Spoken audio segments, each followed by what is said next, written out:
Okay student, आज हमारा topic है electrolytic cell and electrolysis. Ninth chemistry और फर्स्ट ईयर केमिस्ट्री में मोस्ट इंपॉर्टेंट चैप्टर है इलेक्ट्रोकेमिस्ट्री।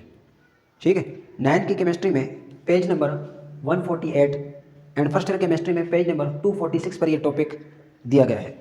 ठीक है, वहाँ पर नाइन्थ के स्टूडेंट्स को टेस्ट यूर सेल्फ के नाम से और फर्स्ट ईयर के स्टूडेंट्स को सेल्फ असेसमेंट के नाम से क्वेश्चन दिया गया है कि इलेक्ट्रोलाइसिस बयान करें सोडियम क्लोराइड में, और नाइन्थ के स्टूडेंट्स को दिया गया है कि इलेक्ट्रोलाइसिस बयान करें पोटेशियम क्लोराइड में।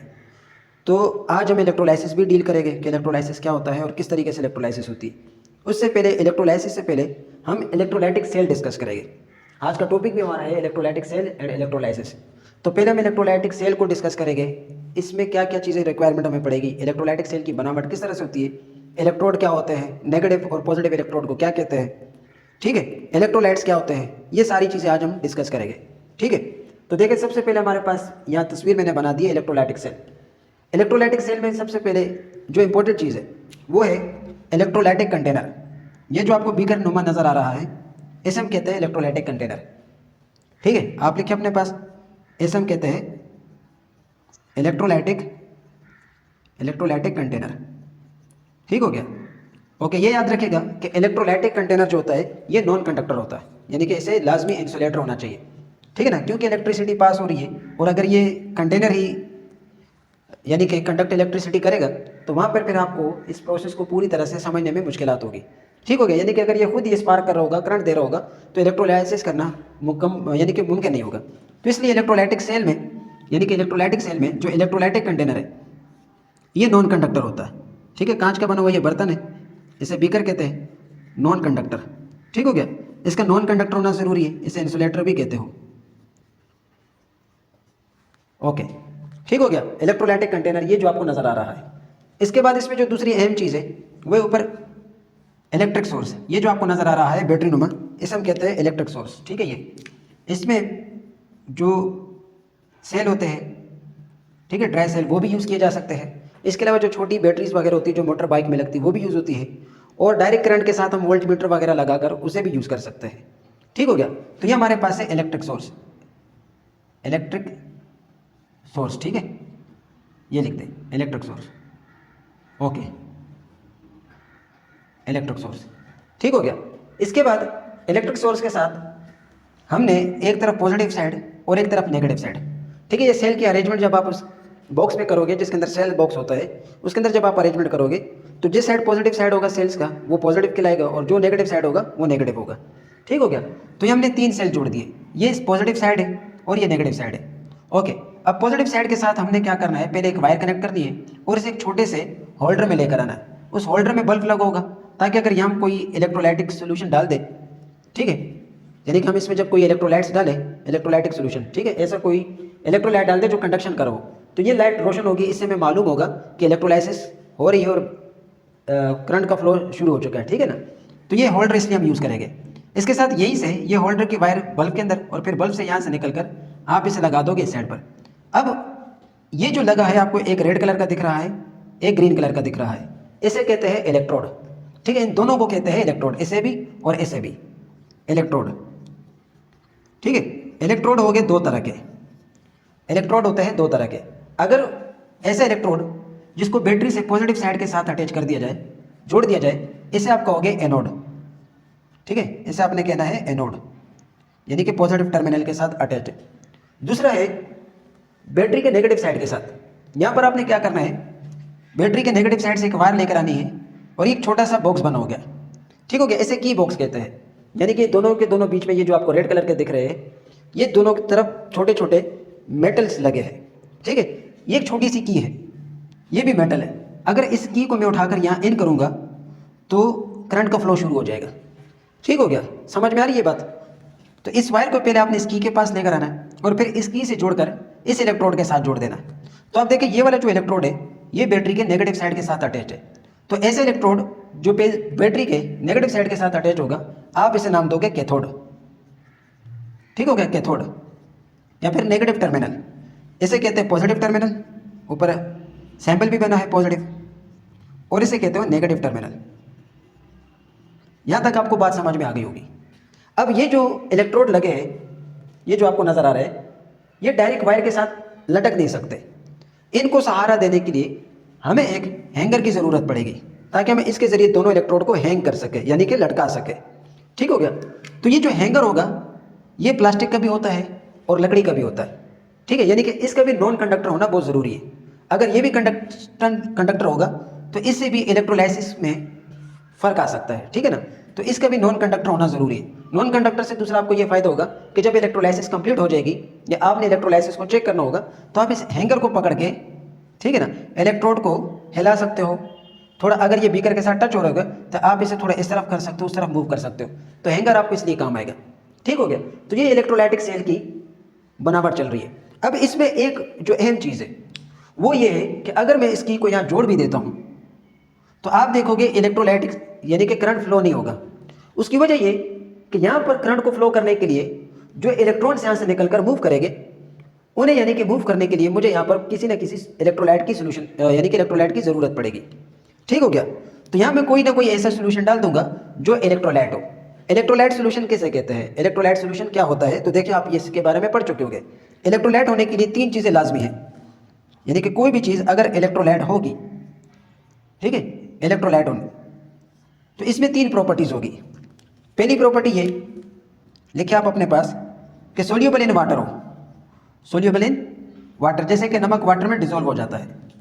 ठीक हो गया, सोल्यूबल इन वाटर हो। दूसरा ये होना चाहिए कि इसके अंदर कंडक्शन हो। कंडक्शन का मतलब ये है कि ये अपने अंदर से करंट फ्लो कर सकता हो। ठीक हो गया, करंट को फ्लो कर सकता हो। 2 चीज़ें। तीसरी और अहम चीज़ें है इलेक्ट्रोलाइट होने के लिए सोल्यूबल इन वाटर, कंडक्शन, और तीसरी और अहम चीज़ है डिसोसिएटेड इनटू आयंस। ठीक है, डिसोसिएटेड इनटू आयंस यानी कि आयंस में बिखर जाए, आयंस। ठीक हो गया। देखें यहाँ समझने की कोशिश करें ये मैं क्या समझा रहा हूँ। सोल्यूबल इन वाटर से मुराद ये है कि अगर आप चीनी को पानी में डिसॉल्व कर दें तो वो भी सोल्यूबल इन वाटर है लेकिन वो कंडक्शन नहीं करके देगी।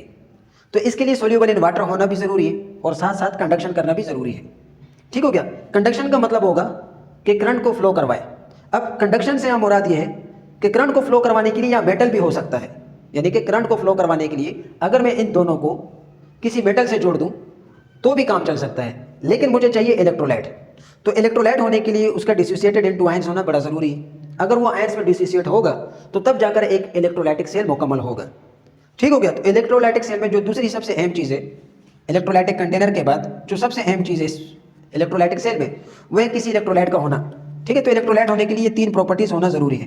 अब कौन कौन से कंपाउंड्स इलेक्ट्रोलाइट होते हैं, तो जितने भी एसिड्स हैं, एसिड्स, तमाम एसिड्स इलेक्ट्रोलाइट है।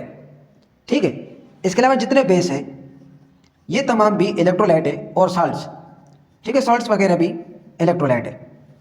तो ये 3 चीज़ें आपके पास यानी कि एसिड, बेस एंड साल्ट्स, ये तीनों की तीनों आपके पास इलेक्ट्रोलाइट है।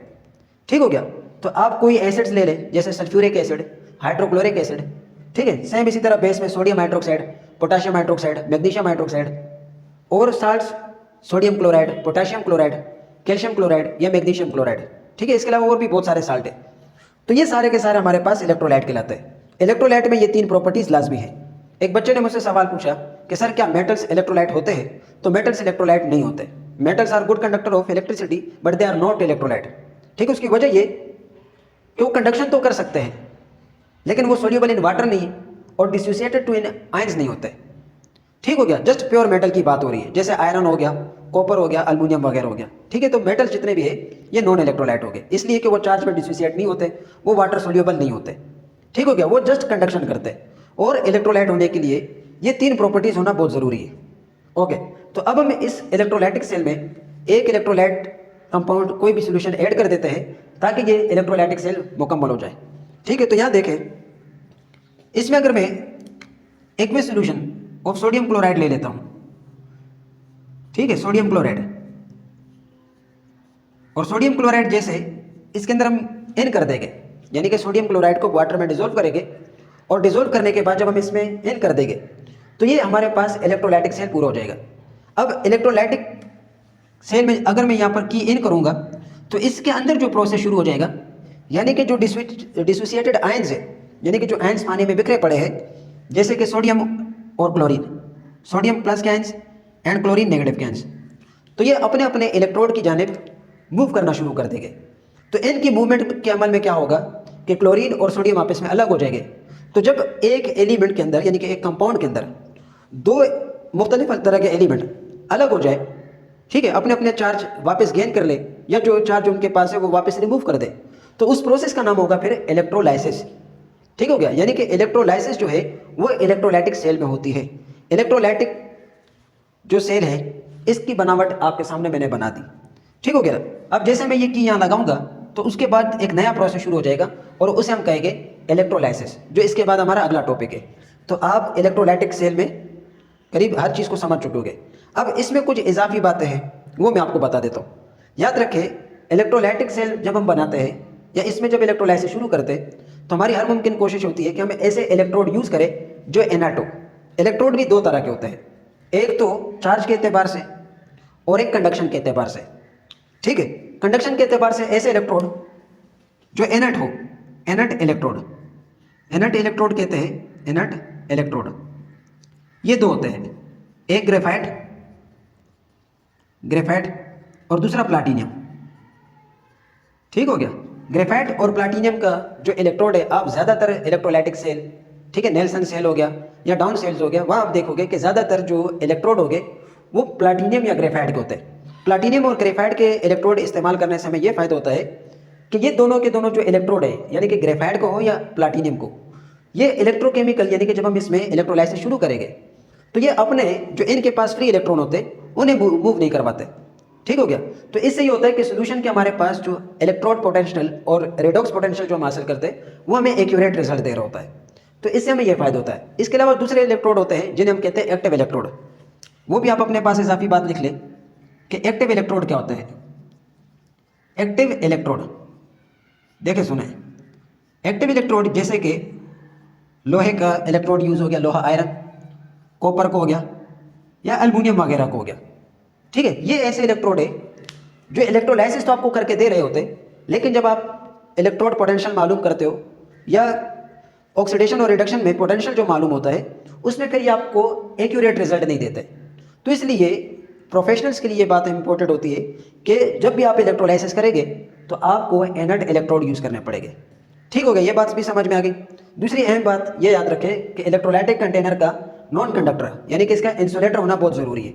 ठीक है ना, ये सारी बातें आपको करीब समझ में आ गई होगी।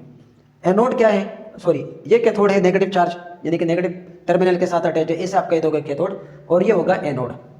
इसके बाद हम ये देखते हैं कि इलेक्ट्रोलाइटिक सेल में सारी चीज़ें पूरी करने के बाद अब हम ये देखते हैं कि इलेक्ट्रोलाइटिक सेल के इस्तेमाल क्या है, मतलब हमें इसको क्यों बनाया गया और इसके क्या क्या इस्तेमाल होंगे। तो देखिए, इसका पहला इस्तेमाल है रिफाइनिंग ऑफ कॉपर। कॉपर कहते हैं तांबे को, जब ये ज़मीन से हासिल होता है तो ओर्स की सूरत में होता है। ठीक है, इसे सारा साफ करने के बाद, प्यूरीफायर करने के बाद इसकी रिफाइनिंग की जाती है। रिफाइनिंग में इसके अंदर जो छोटी छोटी इंप्योरिटीज़ होती है वो सारी की सारी भी रिमूव की जाती है। तो इसलिए इसे यूज़ किया जाता है रिफाइनिंग ऑफ कॉपर में। ठीक है, यानी कि कॉपर के साथ अगर कोई आयंस वगैरह मौजूद होंगे, कोई दूसरे चार्ज पार्टिकल्स मौजूद होंगे, ऑक्सीजन वगैरह मौजूद होगा, तो वो सारा का सारा रिफाइन कर दिया जाएगा। यानी कि रिफाइनिंग का मतलब होता है दोबारा से साफ करना। उसके बाद है एक्सट्रैक्शन ऑफ अल्युमिनियम। अल्युमिनियम जब ज़मीन से निकलता है तो ये भी बॉक्साइट्स की सूरत में यानी कि ओर्स की सूरत में मौजूद होता है। इसके साथ मिट्टी के ज़रात होते हैं, कुछ और धातु वगैरह यानी कि मेटल्स मौजूद होते हैं। तो उन सबको रिमूव करना, तो ये प्रोसेस भी कहलाता है एक्सट्रैक्शन ऑफ अल्युमिनियम।